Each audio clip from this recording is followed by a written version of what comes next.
fikirkii hadda ka dhiibto 9 September waxa la furo dacwadeedka u dhaxeeyay Kenya iyo Soomaaliya wadanka Kenya waa wadan Afrika ah waa wadan walaaleen waa wadan xiriir naga dhaxeeyo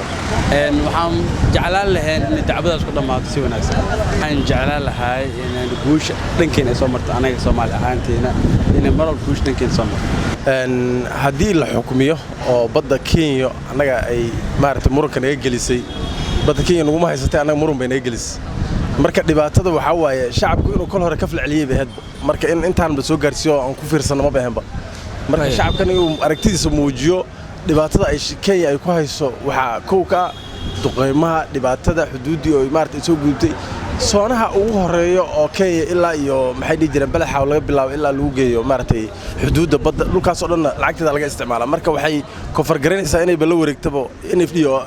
ka sokow inay la wareegto Jubaland rajo waxaan qabaa inaan guulaysanayna sida macnaha aan danjireyaasha noo fadhiyo ay sheeg midowga Yurub ay noo soo gudbinayaan ama dacwooyinka hore oo dhacay aan macnaha aan maartay aan ka dhageysanay maartay idaacadaha iyo maartay wakaaladaha waxaan qabnaa marka rajo ah inaan guulaysan karno waana guulaysanayna insha Allah والله hortane maxkamadda waxa waaye Soomaali kuma taalo wuxuu ku taalaa wadamada dibadda marka Soomaalidana waxay joogaan Soomaali badan waxay jirto dibadda marka inay garab istaagaan ee baxaan ee tagaan maxkamadda aan ku boorina marka waxa kale oo sheega Kenya waxa sameysatay balaan A balaan B si u qaadatay meeshan baddan oo macnaha ay ku jirto shidaal badan balaan A marka waxa waaye waxa u muuqataa in Soomaaliya ku guulaysan laakiin balaan B oo inuu hub ciidan iyo wax ay geysato macnaha waxa leedahay ciidan u dhisan laakiin Soomaaliya ciidan u dhisan marka waxaan Soomaalida ugu baaqaa in macnaha xoolahooda iyo waxooda ilaashadaan say ku ilaashan karaan inay ku ilaashadaan resource-kooda wax shuruudo kuma waxarnaba ileen Kenya xaqiiqatan markii laga hadlo guri ayada aysan lahayn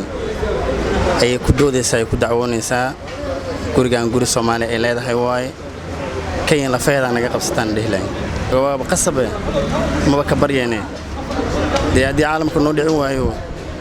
oo si cad waxna lagu qaadi waayo hatta waa si qasaban ku qaadanayna